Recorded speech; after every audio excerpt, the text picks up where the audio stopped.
get there, so on and so forth. So the joke started spreading. One that went viral was, "Dear Mr. Bear, if you find the president alive, could you please finish him off?" It was this kind of horrible jokes about, how much people despise and oppose this regime to the point that they're appealing to the bears in the forest in order to come and finish it. It wasn't that funny, but it was, for Iranians who cannot express themselves. These are the kinds of things you hear inside Iran all the time. I've got to ask you, because the president also has a name, Yes. well earned, that contributes to this. I'm going to ask you, but just initially, it seems inconceivable to me that if the president of a country, Iran or any other country, went and crashed, it would take 17 hours from a security standpoint, from a telecommunication standpoint, from every possible way. I find it inconceivable that there wouldn't be a black box or something with somebody of that status. Right. So maybe give a little insight as to, are we thinking of a president of Iran in the same way that we think of the president of the United States or a minister of a European country? So that delay in discovering the remains of the president, now if we can go to the image of that we selected, it's very important for us to understand Iran in this sense that Raisi is the man to your right. He is the president, but he's actually powerless in the real sense of the word. The real power rests with the man in the middle, who is Khamenei. Khamenei is the supreme leader, so-called supreme leader, and unelected, by the way, handpicked by those who supported the former supreme leader, Khomeini. After he died, Khamenei was handpicked. And he's basically leader for life. And he more or less decides on a very short list of candidates for presidency. And Raisi was his former student. And they were looking for somebody very loyal and submissive. So 2.5 years ago, they handpicked him as the president. And since then, the two ruled the country. But the real power, the power over the armed forces, the power over the intelligence network and the security apparatus, the power over the bureaucracy, selection of foreign ministers, to negotiate, for example, a nuclear deal with US, all rest with the supreme leader rather than the president. In the Persian humor, again, the president only serves tea while the supreme leader makes decisions.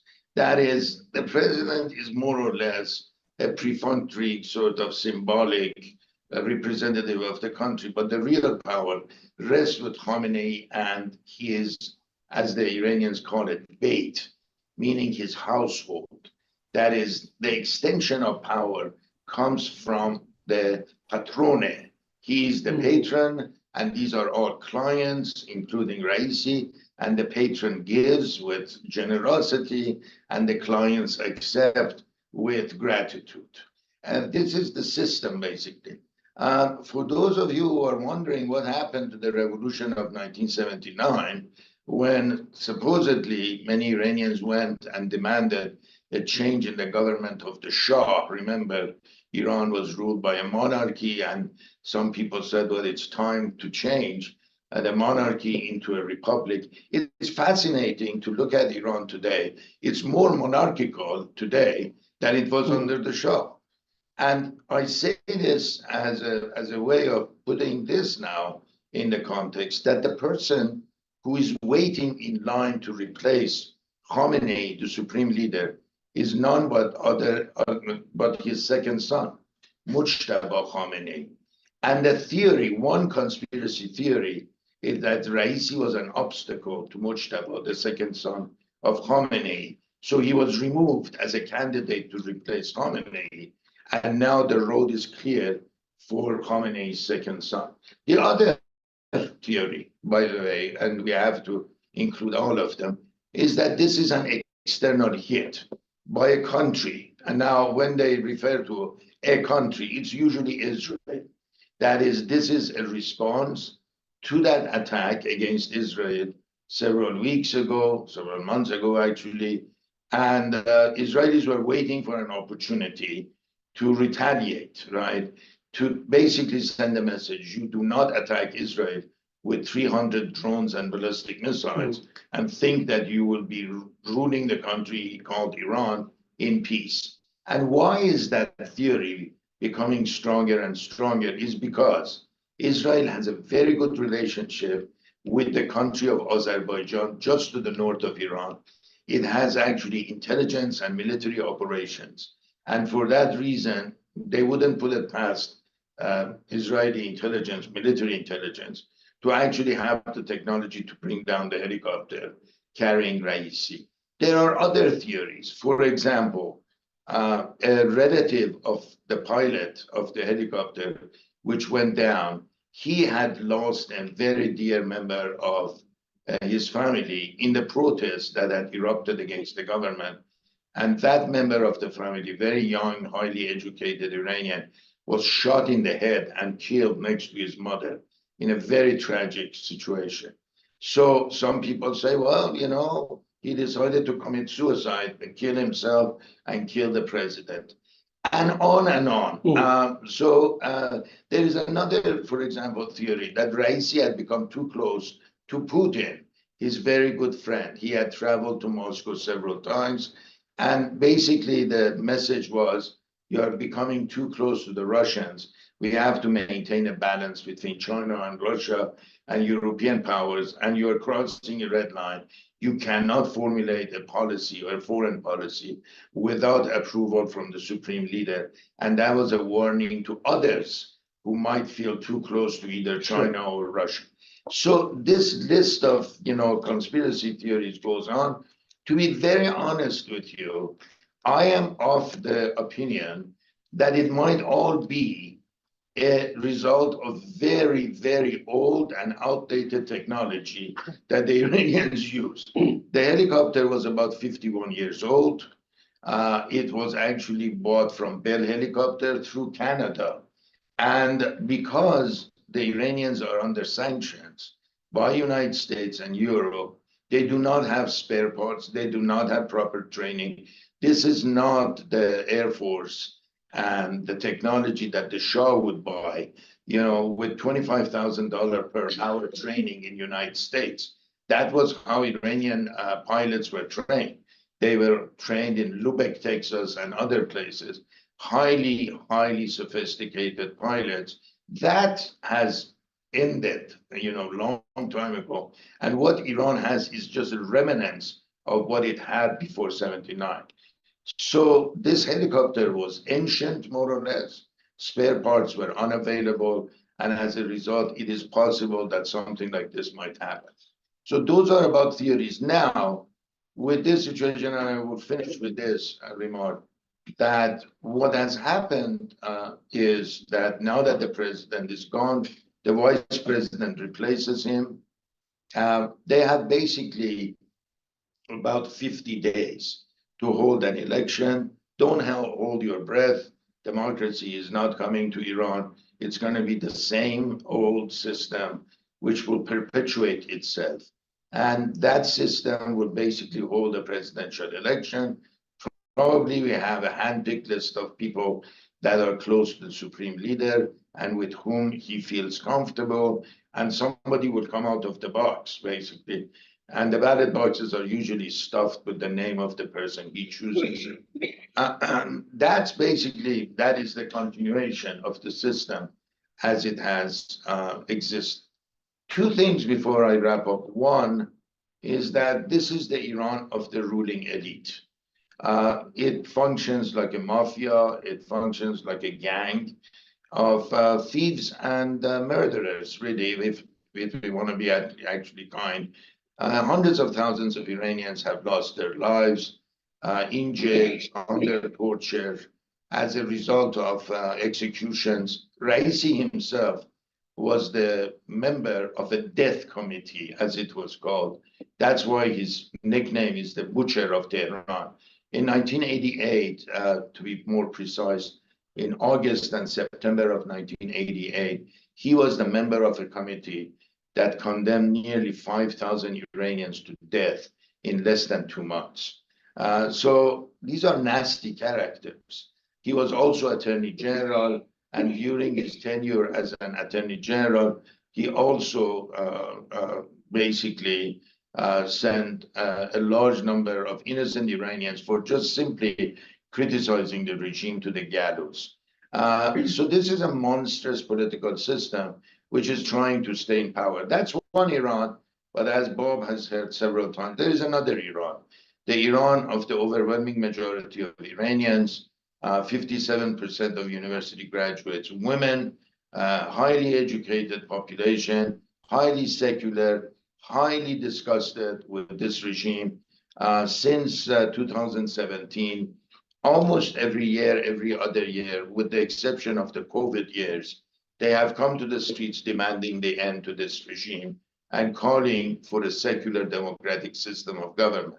There is a debate in the opposition whether it should be a constitutional monarchy led by the son of the former Shah, Prince Reza Pahlavi, or it should be a republic elected through a parliament and through direct elections. Whatever the case may be, though, the opposition agrees that these monsters need to go.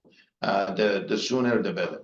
My last comment, and I know a lot of folks who are with us today might find it troubling, but a question which I actually asked in a piece, I think it came out in Missoulian today, and that question is, why should the United States government express its condolences to the Iranian government for the death of Raisi? Would we actually express condolences for the death of Saddam Hussein or for the death of Muammar Gaddafi in Libya?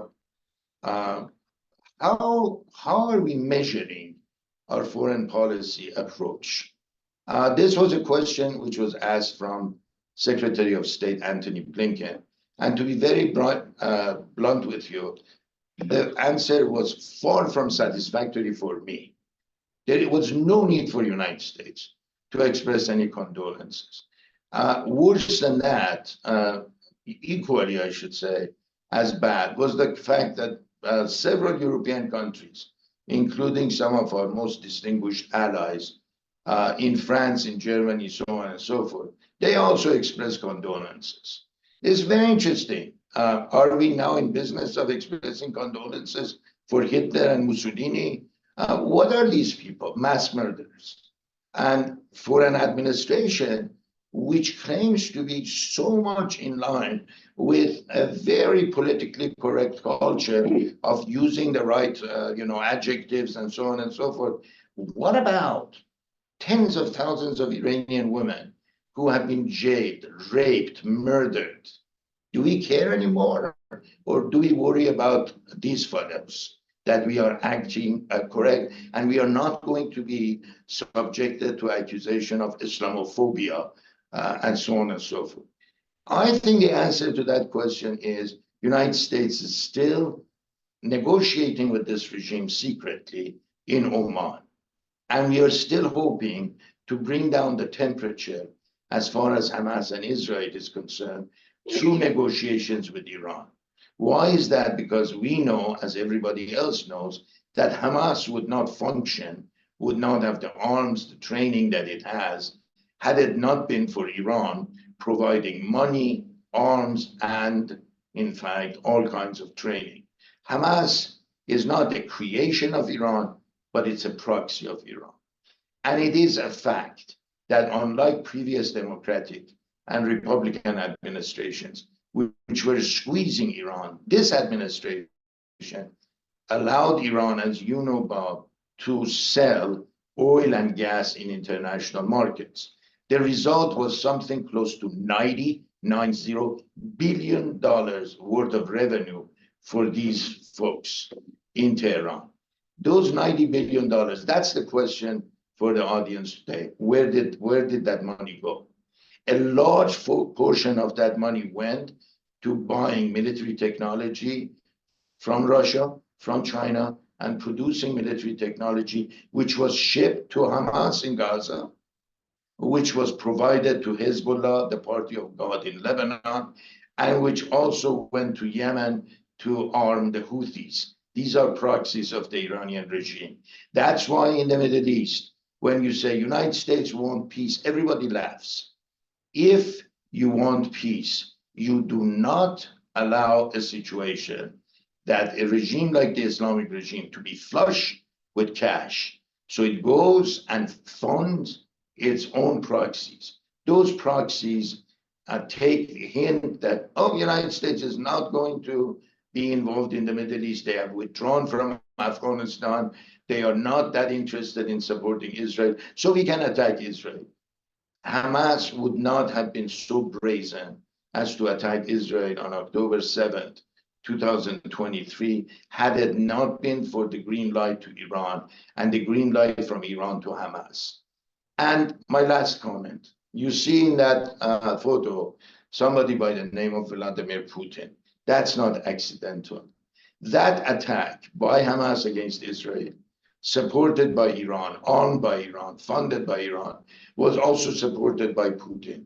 Guess what? Since October 7, 2023, we have not really heard until more recently about the war in Ukraine. That was a diversion for Russia as well. That is, if you are creating such a bad situation, embarrassing situation for Mr. Putin and Moscow, we can create havoc for you in the Middle East. And that's exactly what happened in October, on October 7th. Hamas attacked, knowing that it would create a response. The response was Israel would counterattack. There would be civilian casualties, mayhem, injuries, death, and so on and so forth. And the attention of the world will be diverted from Ukraine to Israel and the Palestinians. It is not a very promising situation, but it is what it is. And I'm obligated to share some of these facts before we open it to questions. So listening to this very carefully, I'm going to kind of drop down, starting with Iran. If people are listening to this, they should be asking, well, why? Why would a country such as Iran, first of all, they're not an Arab country. We have a Sunni majority in many parts of the Middle East that we are either allied with or in adversarial situations. You've got a Shia population, which is predominantly in Iran. So why would a non-Arab country have such an involvement in the proxies that exist in the Middle East? That's one of the questions that we should be asking. For what end game? What's the objective? And Mehrdad, you mentioned this. None of this would be happening today if Iran, which is an economic, it's not an economic powerhouse. It is an economic cash flow generating country for the purposes of oil and gas. They also have, a substantial relationship. Oh, let me back up. Oil is fungible. Many countries can have oil produced in their nation, put it on a ship that is registered to somebody else, and it gets sold in a port halfway around the world. So what we know is that China and Russia are supporting Iran from the standpoint of taking their oil or natural gas or with armaments, as Mehrdad just described. So they're not going to be able to fund the different proxies unless they're getting this revenue. This is often done at the detriment to the people in Iran. Their economy is not strong. They are due to the sanctions, and sanctions are always a really kind of delicate matter because it can work sometimes, but often there's many workarounds.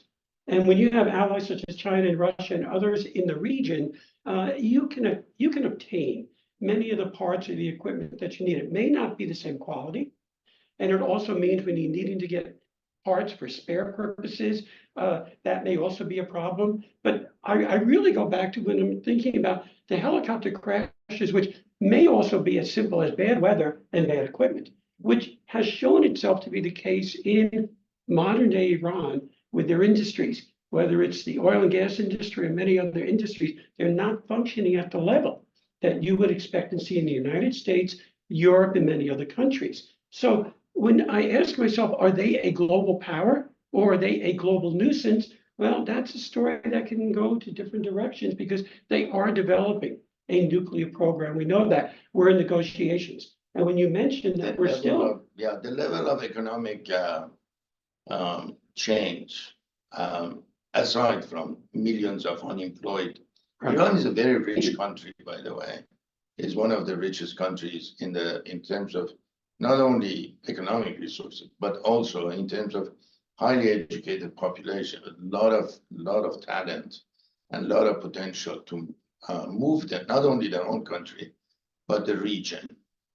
At the same time, we have to understand somewhere between 8 to 10 million Iranians are now living outside Iran. And Los Angeles is the second city after Tehran in terms of Iranian doctors and dentists. So it gives you a sense of what has happened to the country. The other thing that we have to understand is the last time I left Iran, $1 was equivalent to 7 tuman, Iranian currency, 7 to 1 to 7. Right now, it's $1 to 65,000 tuman. Do you see what has happened? That is the accomplishment of these folks. So one egg, I was speaking to a relative, one egg is $7, equivalent of $7. So this is the situation with a country in 1979, as you know very well, it had surpassed South Korea. It was actually, it referred to itself as the new Japan of the Middle East, right? GDP, economic output, rate of, industrial growth. At one point in 1970s, it was above 7% for several years. And then it all blew, because of the revolution. But these folks, they did not come to improve the economy or the society. They came with the idea of supposedly bring back, quote unquote, an Islamic system of government based on the teachings of Quran, the holy book of Islam. And of course, you see, when you try to do that in 2024, this is the result, a disaster, more or less. So it's just instead of heaven on earth, they have created hell on earth. So this is what a religious government can do for you, basically. I had posed a question as to why then a country that's in this kind of state is so heavily involved outside of their own borders. And you just said one of the things that I think fundamentally needs to be exposed a little more. This is a religious propagation as well. Do not mistake. Yeah, and also precisely for this, I mean, the answer to your question is in the question. It's because of an abysmal failure internally. They're economically total failure, politically total failure, alienation of the majority of Iranians. New York Times several years ago, they went to Iran, and to run an article. That was the better days of the reformist government in power, so they could talk to the Iranians and so on and so forth. After several weeks, they basically started interviewing a large number of Iranians from all walks of life. You know what the title of the article was when they returned? A Nation of Atheists. These people have accomplished something that the Shah and his father, the founder of modern Iran, could have dreamt of. They have basically secularized the Iranian society. The overwhelming majority of Iranians do not practice any religion, including Islam. And by the way, Iran is a very diverse religious community, as one of the most ancient Jewish communities in the world. People don't realize Iran has the second largest Jewish population in the Middle East after Israel, even today, right? Zoroastrian population. Zoroastrians belong to an ancient religion, which is unique to the Iranian culture. Armenian Christians, Baha'is, and I can just go over the list. Other Christian denominations, so on and so forth. And despite all this diversity, right, those communities have remained vibrant. It's the Muslims among the Iranian community which are basically said, no, thank you. If this is Islam, we don't want to practice it. Now, I know some of our participants have been watching a lot of CNN and MSNBC and Fox, and they receive these clips from Iran, over the death of Raisi. There were these mass demonstrations, 300. Yeah, for these kinds of occasions, buses are brought. First of all, a lot of folks from poorer neighborhoods are brought. They are given a lunch, 10, $20. That's a lot of money these days in Iran. And of course, they are told, look, come and say, death to America, death to Israel, we are very sorry for. These are all staged demonstrations. And these are all organized by the intelligence services and by Revolutionary Guards and by the supporters of the regime. So when you watch these scenes, know that this regime has a base. It's a very small base, but it does its best to actually mobilize large protests in order to project to the rest of the world that it's still powerful and popular inside the country.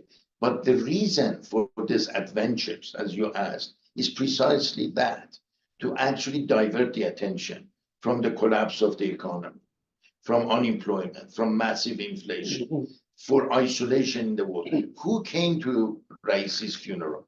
The head of Hamas, the head of Hezbollah, the head of the terrorist organizations in Iraq, the head of the Houthis in Yemen. Can you imagine? It's not exactly the G20, is it? Yeah, your closest ally, not a single European leader, not a single Latin American leader, not a single East Asian leader came.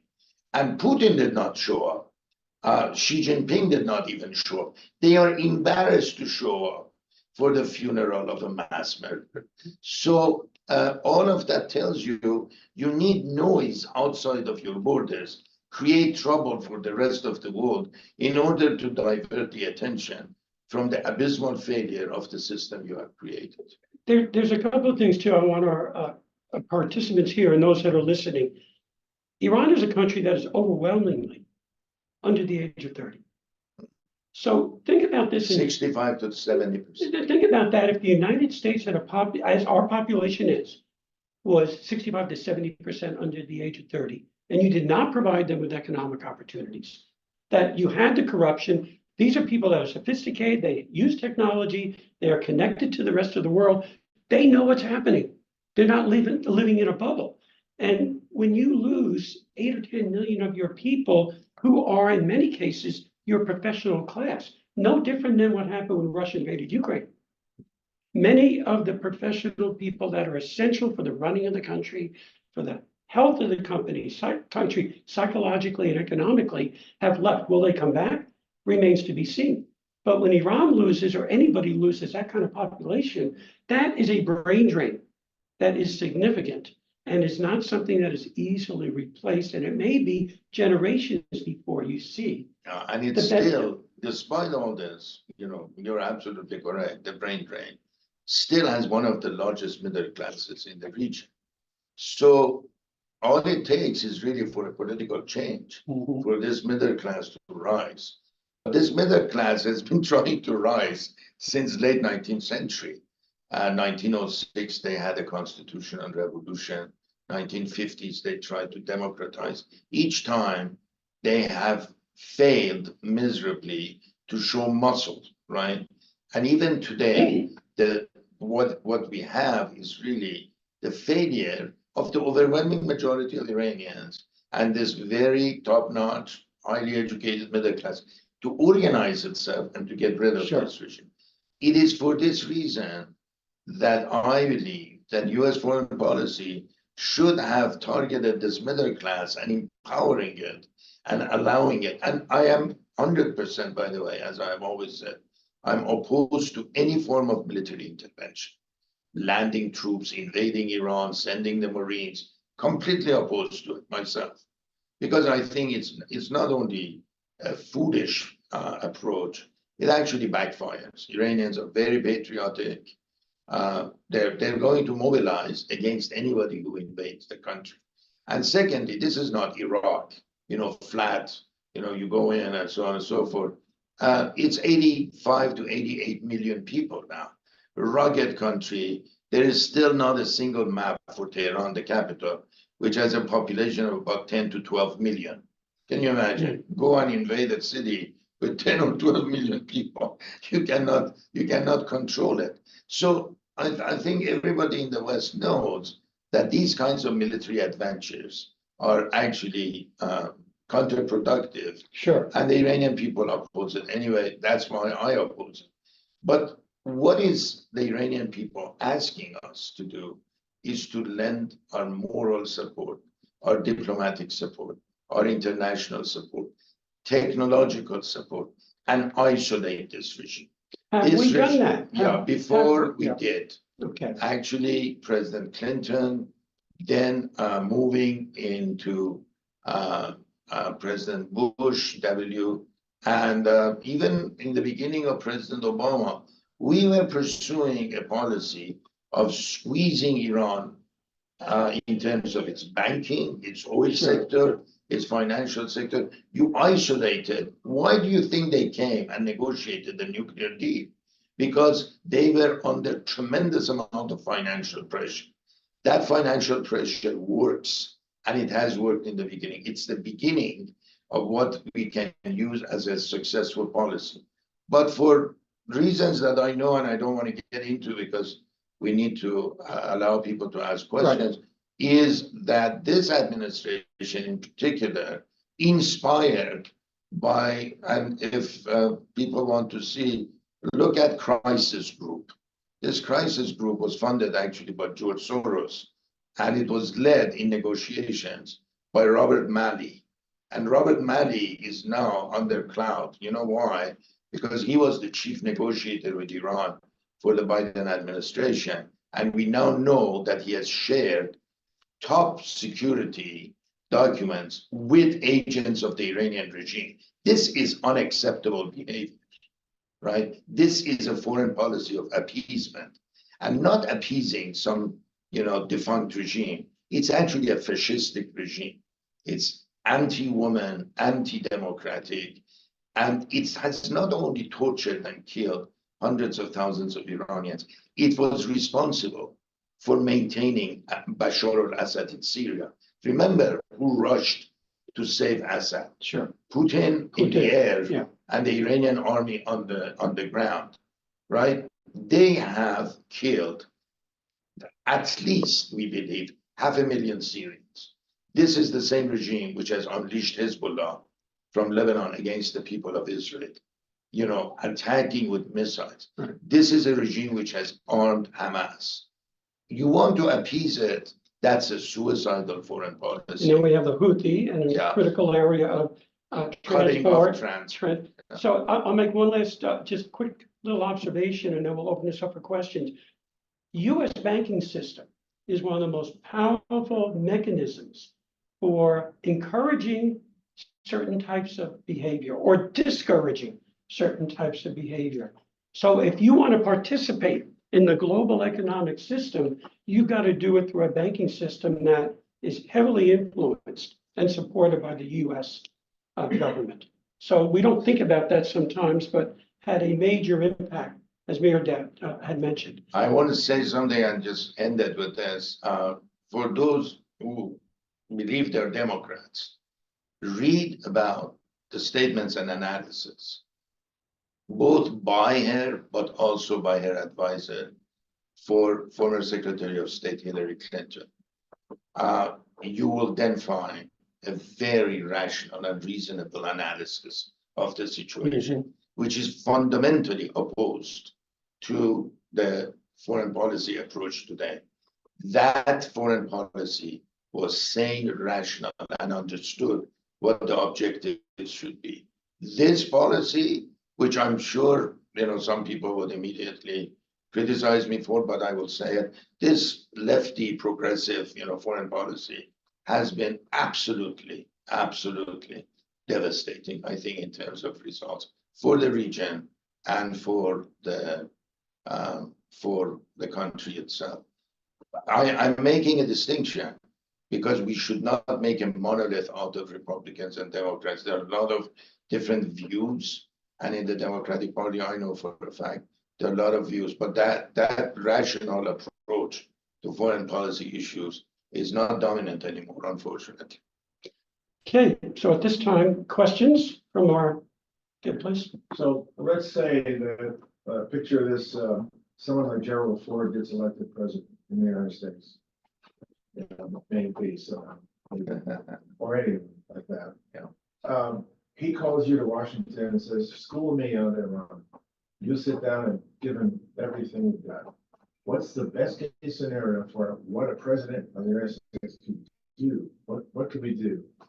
Because they're getting nukes and all this. I think it's an excellent question. First of all, I do not give myself the right to give that kind of advice on such a complicated issue.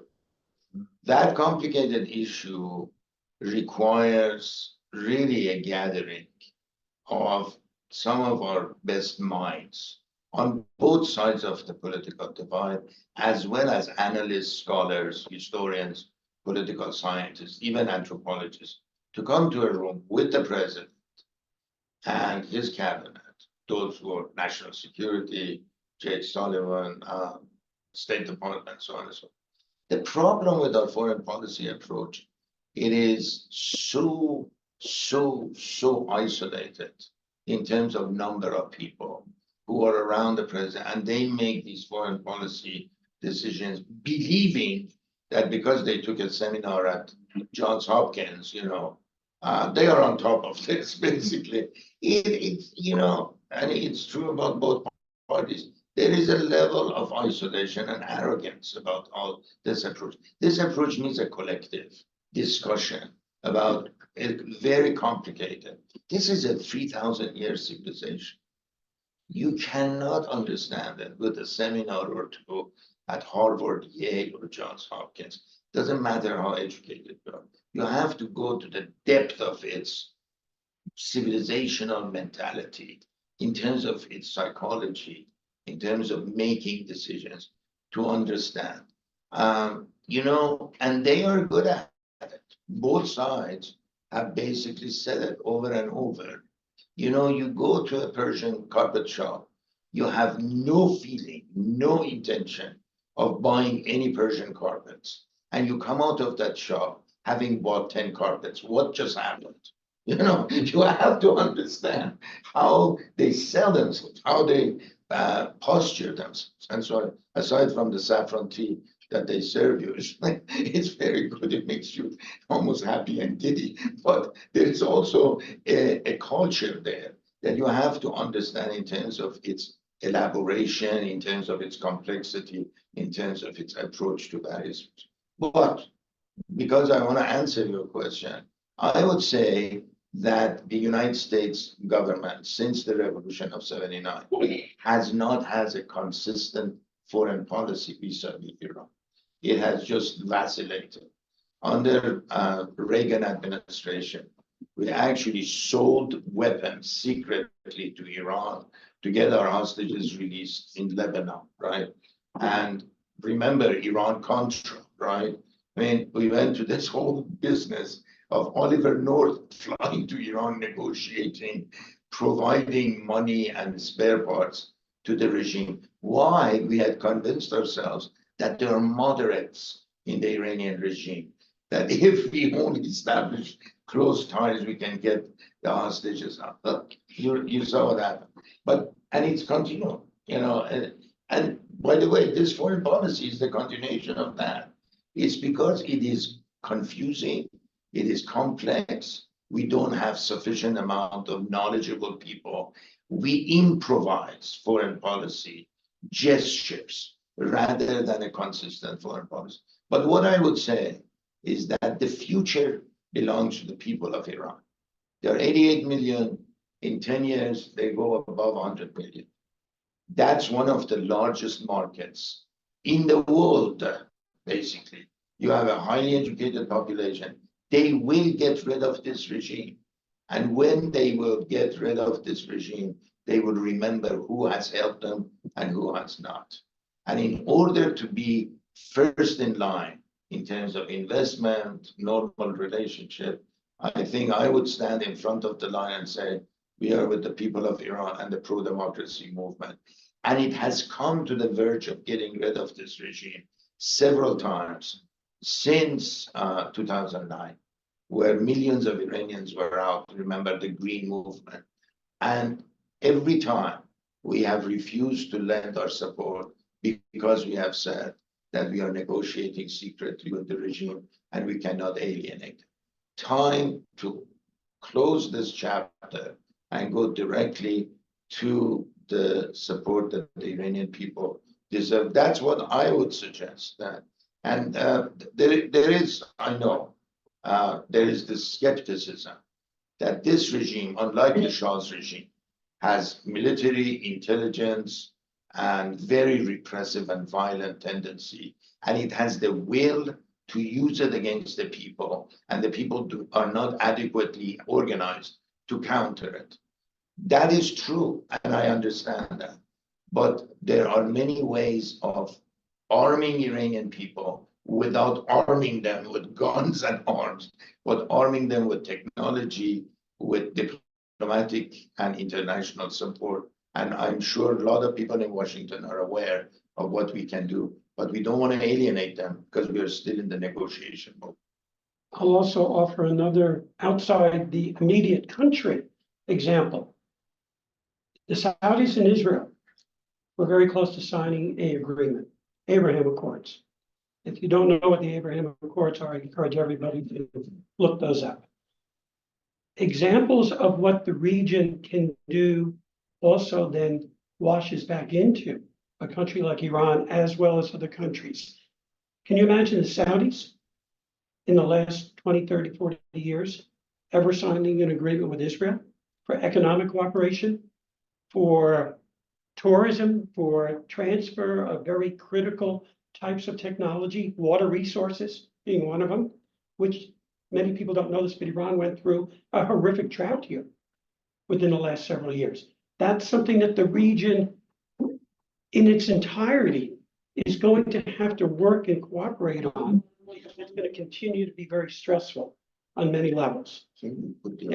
So what can be an example, as Mehrdad says, in terms of the population in Iran is if other countries outside of Iran start to develop economic cooperation, start to show that old adversaries can become at least cooperating with each other, this becomes a powerful message that gets hard to deny and continue to get used as a bludgeon against others within the region. When you have a country like Saudi Arabia and Israel temporarily been derailed, that is not finished. That's going to continue. And in fact, I would be surprised if negotiations are ongoing right now. This, by the way, the slide you see, that's when Iranians have the right to dress the way they want to, and means, incidentally, spontaneous mass celebrations, right, for Raisi's death. While the US government is expressing condolences, they were celebrating. That tells you where the overwhelming majority of Iranians are in terms of their aspirations. By the way, people say they're celebrating the death of somebody. You know why? Because I bet you in that group, you will find in each family somebody who has been jailed, tortured, executed.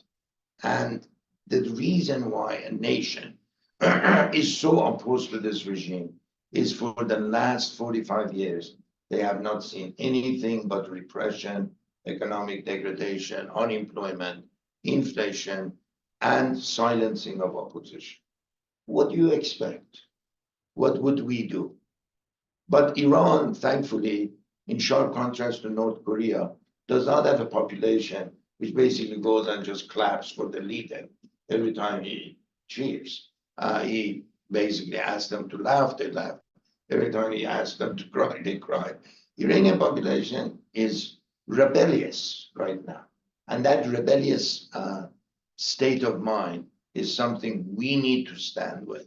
The woman in the green blouse almost looks like she's giving the finger to somebody. If you look at that one close. And what's interesting, as you notice here, is that at least since 2022, 2023, Iranian women have actually seized the leadership of this movement, which tells you something when you have, unlike the Saudis, unlike Arab countries, 57 to 60% of university graduates are women. Women doctors, dentists, professors, teachers, nurses, professionals. This is what happens. The society has changed demographically, but also educationally and culturally. They're trying to keep to keep this population silent, but it's coming out every time they have the opportunity to demonstrate. Yeah. Questions? Thoughts? Tim? Well, I understand the concept of supporting the middle class and assisting them and letting them know that we, are with them in their quest for a more fair and democratic society. But it seems there's a conflict between implementing that support and the alleged benefit of sanctions against the country. So we don't want to send them, some things that are going to interfere with or promote the military, but we do want to support the middle class. How would you distinguish the two? Yeah, that's an excellent point, and it's fascinating. Basically, many have argued also that if you're supporting the middle class, if you impose severe sanctions, that will hurt the middle class. That will create more economic havoc inside the country. But to the last Iranian that you talked to, they say make these economic sanctions even more severe because we have suffered anyway. We are suffering every day. Prices are going higher and higher. Repression is getting worse and worse. To the point that nobody even believes the narrative that the government is presenting today about the death of a president, right? Nobody believes that. Even their own supporters laugh at the description of this helicopter crashing. Now, this is the irony. It actually might be absolutely true. It's a malfunctioning crash, but they have lied so many times that nobody believes that. So economically also, what could be worse? And I was saying, economic sanction. Said worse. Tomorrow it's going to be worse than today. That is the prices are just going higher and higher. So how do we support them?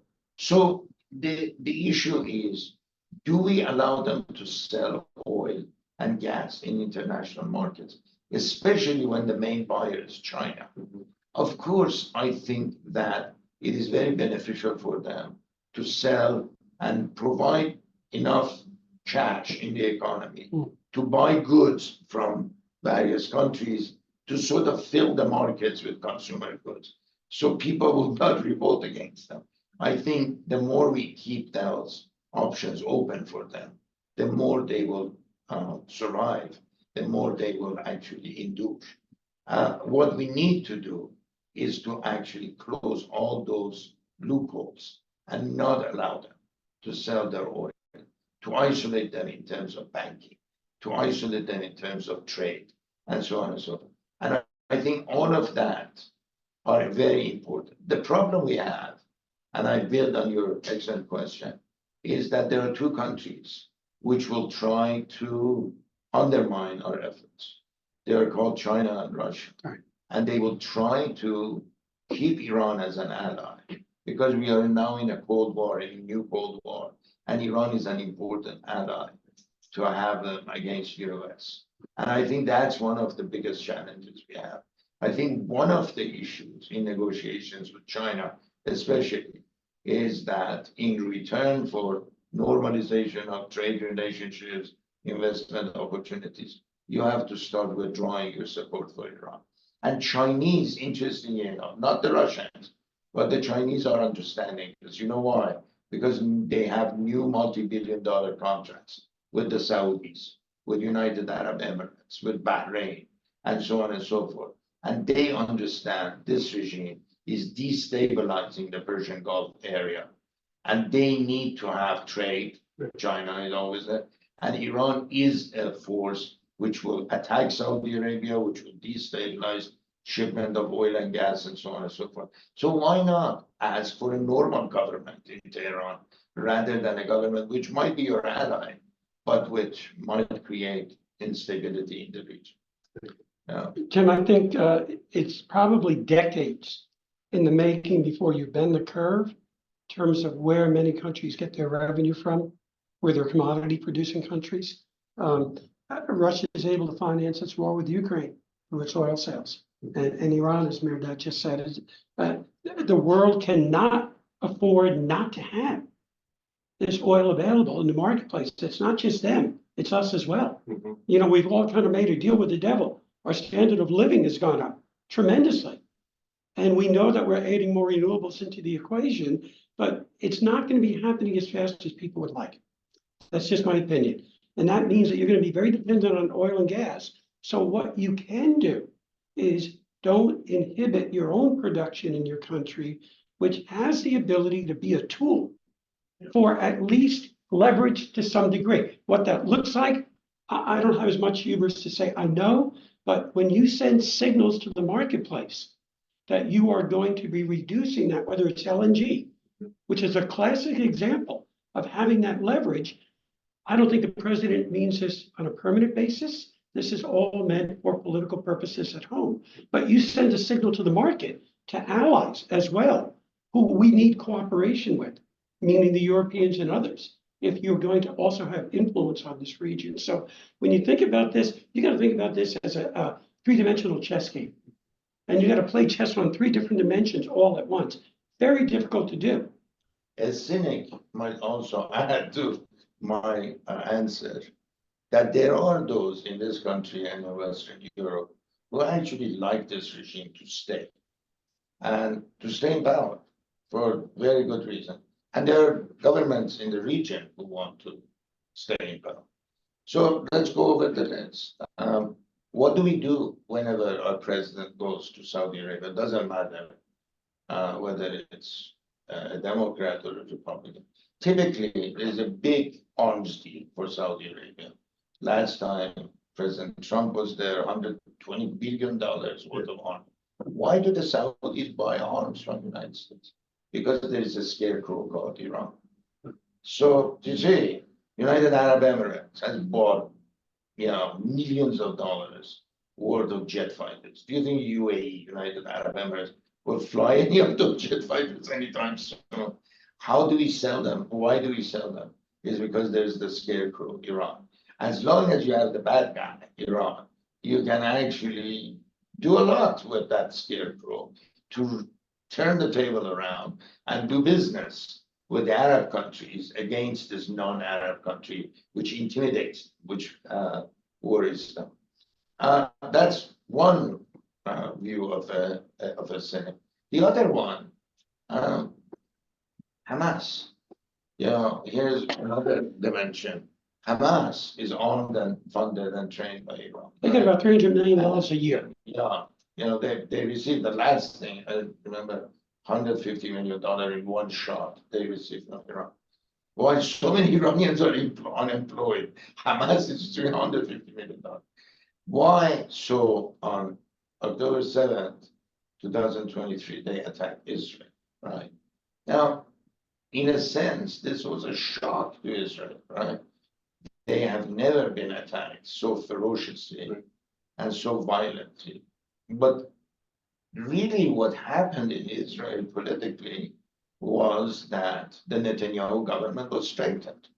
He stayed in power. He was going to go on trial. That was delayed, right? It actually, in some ways, in a very, I know people would say it's cynical, but that's a cynical view of saying that the Netanyahu government has become more popular as a result of defending Israel against Hamas. So Iran, it has attacked Israel and it has, armed Hamas, but at the same time, it provides a justification for Israel to defend itself against its enemies, against Hezbollah, against us. And in the end, the Arab governments in the region, Saudi Arabia, which is now moving under Mohammed bin Salman, the crown prince, into a new era. Do they want a stable democratic Iran with women playing the leading role? Saudis, do you think Saudis have any role, any interest in democratization, liberalization, and Iran, which reminds them of the Iran of the Shah, the superpower in the region? Of course they don't. They want these clowns to remain in power, so the Saudis can remain the top power in the Persian Gulf. Very cynical of you, Yeah, sir. that's- Yeah, But hey, we have a when you look question at too. this, We have a question. Your enemy can be your best friend in some. Right. Yeah. Yeah, you don't even want to know what Netanyahu did in terms of playing Hamas against the guys in the West Bank for many years as well. That's another story. Yeah. We had a question, Nikki.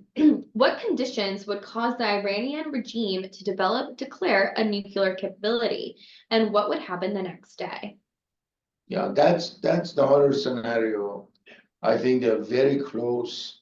I believe that under our own nose, they have developed the nuclear capability to the point that, there are different estimates, depending on which government you want to listen to, that the weaponization, that's the key final stage, the weaponization, that is placing the nukes on top of ballistic missiles and so on and so forth, which will trigger, I think, an Israeli attack on Iran. I think that will be the nightmare scenario. But I think they have come very close. And if you read the International Atomic Agency's latest report, there are several indications that Iran is a few weeks to getting to the stage that it can do it. Now, it can do it with that it will do is two different things. They basically want to reach a capacity that they can come to the world and say, either listen to us and do it as we ask you to, otherwise we will weaponize. They know that that stage of weaponization will force United States to actually either support Israel attacking or United States itself attacking Iran's nuclear capabilities. The horror scenario is also, remember this is very important. If Iran weaponizes, immediately the region will enter into a new era. The Saudis would like to do the same. The Turks would want to do the same. Israel already has it. If you think the potential for a nuclear confrontation between India and Pakistan is scary, watch out for the Middle East. Because once Iran does it or reaches that point, the Saudis will undoubtedly, in my mind, will go for it, and the Turks as well. Not to mention the Egyptians. I think the main powers in the region will want to catch up with Iran before they fall behind. That's the horrors of that. And I don't want to get too far down the road with this, but the lack of effectiveness with the missile attack on Israel, is that a precursor to some of their technology issues that they may have with their equipment? I don't know, but building a nuclear weapon, putting it on a missile and making it effectively get to where you want it to go is also another question. Yeah. So I'm always a little bit cautious. While that scenario would be, as Mehrdad's describing, not what we wish to see, if at all possible, don't even go there. But then the actual ability to make it effective to where you can hit your targets is an incredibly sophisticated and difficult task. We hear a lot of things. I've learned maybe just to be a little bit more cautious and dive a little deeper. And I would ask the students and others that are listening that always seek and ask one question followed by a dozen more to make sure that what we're discussing and what the outcomes of these situations may be have high degrees of probability too. Because it's not a straight line, it's this. And the attacks on Israel, everybody celebrated that they sent 300 drones and ballistic missiles against Israel, and only 6 landed, and they did not leave any major damage. But you know what other countries in the region felt? We don't have the protection, the umbrella that the United States has provided Israel. They have the dome and so on and so forth. They have the most sophisticated defense mechanism. What if these 300 missiles were sent against oil refineries in Saudi Arabia? You see what kind of havoc that would have created. And Saudis do not have that kind of technology. They have some US technology, but not at the sophisticated level that Israel has. So it actually frightened the region when they saw Iran's willingness to use this, despite the fact that Israel and the United States are involved in neutralizing the attack. They think, wow, if the Iranians come, which they have, by the way, they have attacked Saudi nuclear refineries. facilities. Yeah. This will be a disaster for the Persian Gulf states, especially on the Arab side of the Gulf. And if you want to hurt America and Europe and others, what do? You raise the price of oil. Especially during an election year. It's just, or anytime, but 120, 130 buck oil. But then there's an economic inverse to that as well, too. So I want to also add this, Bob. You know, when this administration came to the White House, they announced very openly that they wanted to concentrate on China and Taiwan. You know, not to decouple, not to worry about Middle East, because we want to become self-sufficient when it comes to oil. And why are we constantly worried about the Middle East and spending so much blood and treasure and so on and so forth? That's why we withdrew so quickly from Afghanistan. That's a waste of money, time, energy. But Middle East is Middle East. It pulls you back. You think you have withdrawn, and then suddenly you withdraw from Afghanistan. Who comes in? Chinese. And you withdraw from your strong support for the Saudis. I'm not a cheerleader for Saudi Arabia. I've been very critical of Saudi Arabia for its abysmal human rights, for its abysmal record on the status of women, which is truly embarrassing and truly reactionary. But these are the countries that are willing to work with Washington. And Saudis felt that we have withdrawn our support. And they went to the Chinese, they went to the Russians. Yeah. And Ukraine happens, Russia attacks Ukraine, oil prices go up, and suddenly we realize, oh, we need the Saudis. So president, goes to Saudi Arabia, and he receives a very cold shoulder from the Saudi crown prince.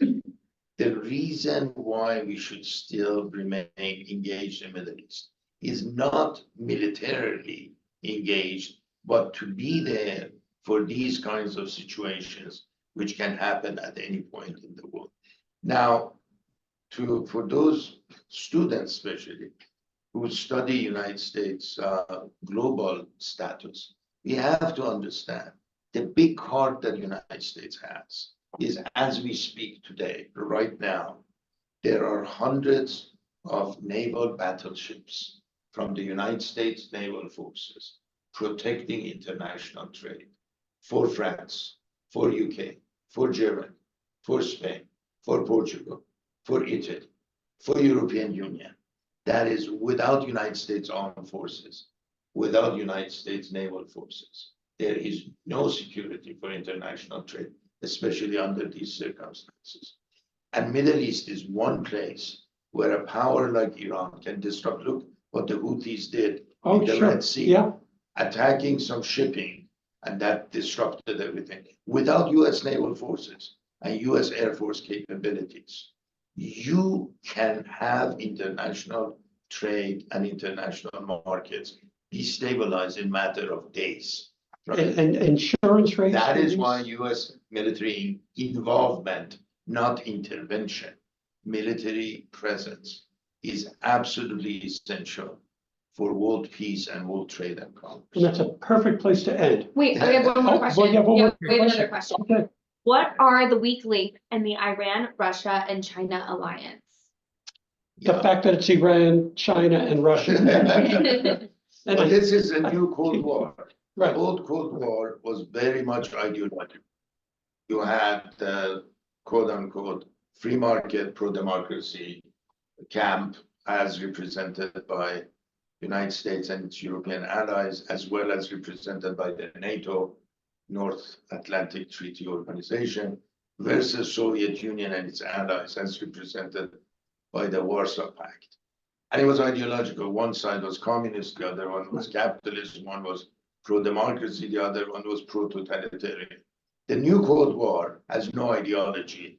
It's just marriage of convenience. One is, the mafia-based Putin regime in Moscow. The other one is a communist regime running a capitalist economy in China.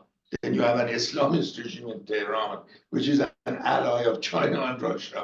Tell me what's going on. Add on top of it North Korea. It gives you a sense of craziness in terms of there's no ideology, but there's marriage of convenience. What do you want That's your the partner to weakest be thing. long term? The answer to the question, short answer is China.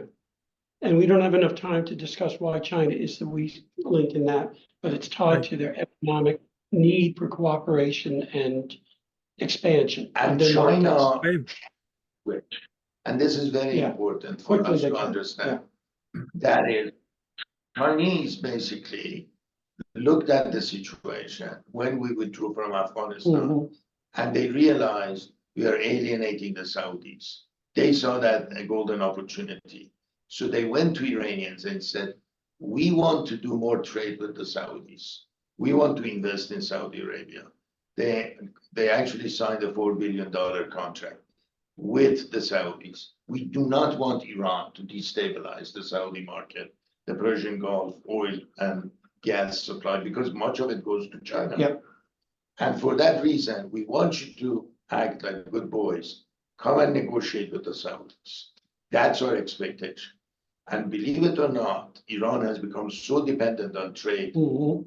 on China that immediately they agreed. They came and they signed a peace treaty with Saudis. Follow the money. Yeah, follow the money. Yeah. So Iranians, though ideologically, on the Islamist side, they understand also what their allies, Russia and China, Mhm. want. And when China says enough of disrupting trade and commerce and destabilizing the Persian Gulf, we are now here and we are here to stay. They're mercantilists. They are merchants, not militaristic.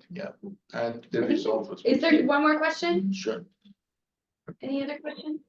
I have a question. Yeah. May I ask a question?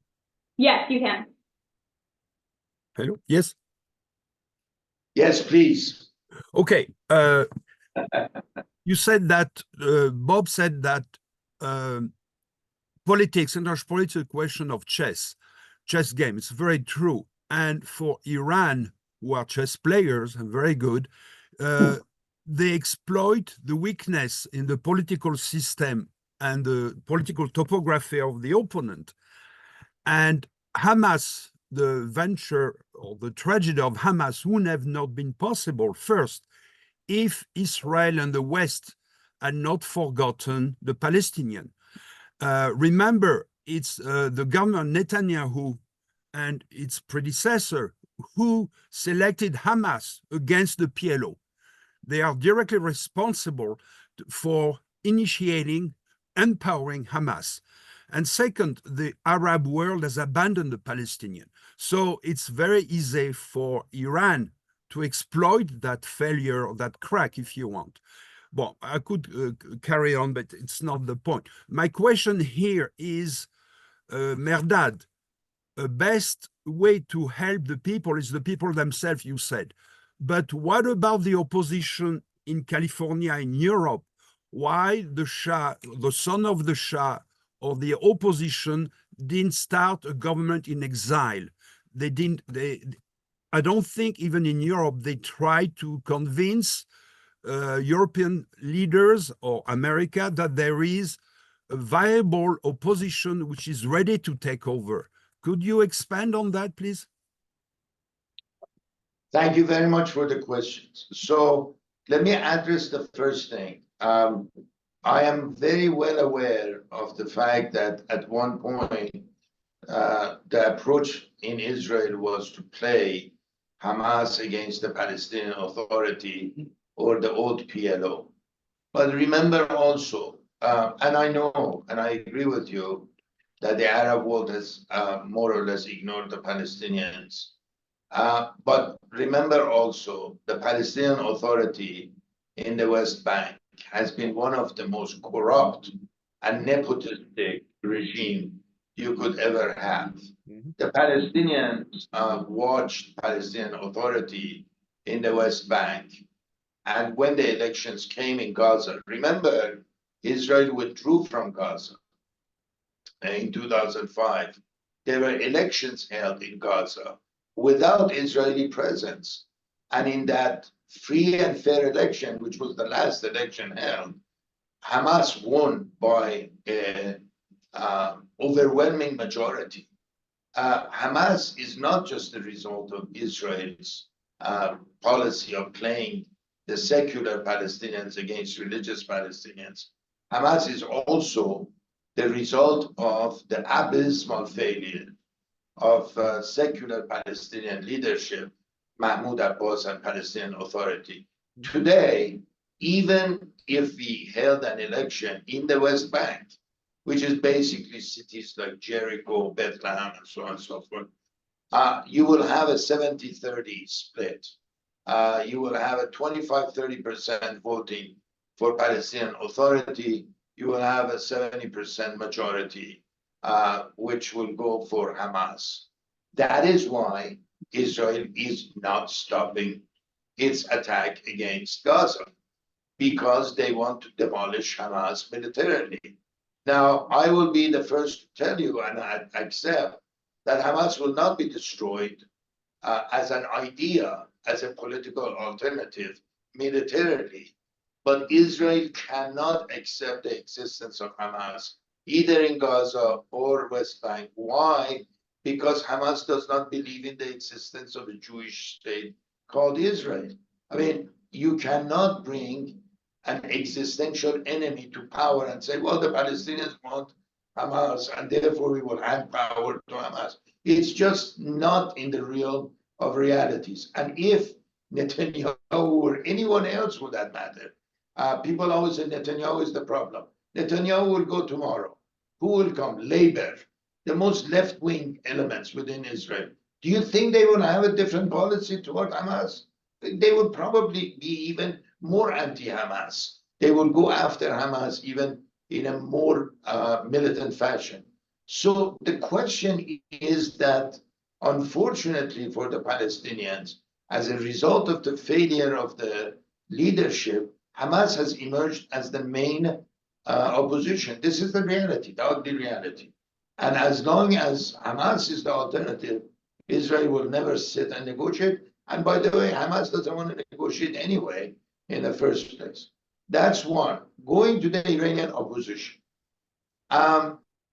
There have been several opportunities for Western governments to show their support for the Iranian opposition. I will give a very concrete example, because you know the French politics very well. That happened with Mr. Macron. After the so-called women, life, freedom, you know, that was the slogan of the Iranian democratic movement, women, life, freedom, Zan, Zendegi, Azadi. When that erupted in massive numbers inside Iran, and the French government wanted to express its solidarity, some people actually went to the French government and said, it's time now to move directly to negotiations with one of the main leaders of the Iranian opposition. That main leader would be Prince Reza Pahlavi, the son of the late Shah of Iran. And by all measures, even his opponents would tell you, he is very democratic minded. He has actually said that he's not even interested in returning Iran to a monarchy. All he wants to do is lead the negotiations for transition from an Islamic regime to a democratic regime. And he actually prefers a republic to a monarchy. Can you imagine this? But he is a kind of a Juan Carlos in the Spanish sort of context. He's pro-constitution, pro-democratic elections, separation of religion from church, very much pro-women and very much an advocate of women's rights in Iran. He's a Democrat, basically, with small d. And here is the man you want to negotiate with. President Macron of France knew that this man, at least by all indications that we have, has a popular base inside Iran. He is incredibly popular among Iranian expats. But this was a calculation. If you negotiate with Prince Reza Pahlavi, it means that you are calling for the overthrow of the Islamic regime. That is the signal to Tehran, is that we do not want to deal with you anymore. The end of the foreign policy era. We want Citroën, we want Total, we want all French companies to basically withdraw from the Iranian markets, not making any money. We want the French citizens to come out, and we want the Islamic regime to end in Iran, because now we are siding with the secular opposition. The French government is not willing to cross that red line. The Germans are not. The UK is not. The Biden administration is not. Reza Pahlavi, the prince in exile, is living in Virginia outside White House.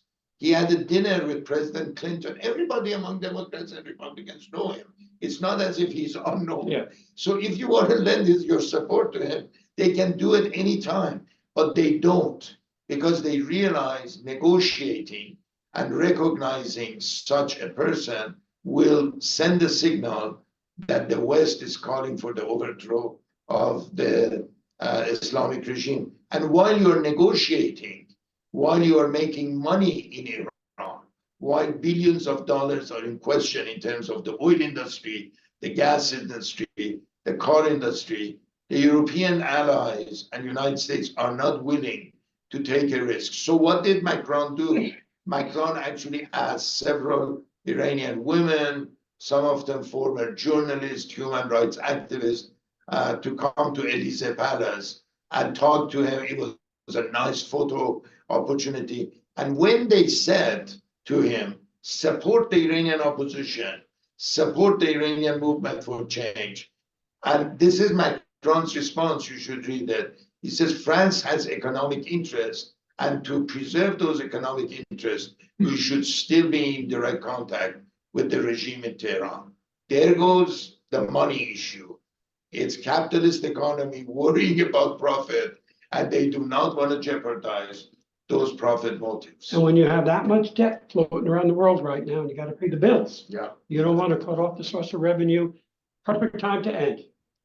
And thank you so very much for Thank all you of very you much. who are on Facebook, the students at Bozeman, and those who are here in the room. I thank you very much for coming. Thank you. Oh, thank you. Thank you. Thank you very much. I will remember that. That's good, very good. Follow the money. It's a brutal reality. Yeah.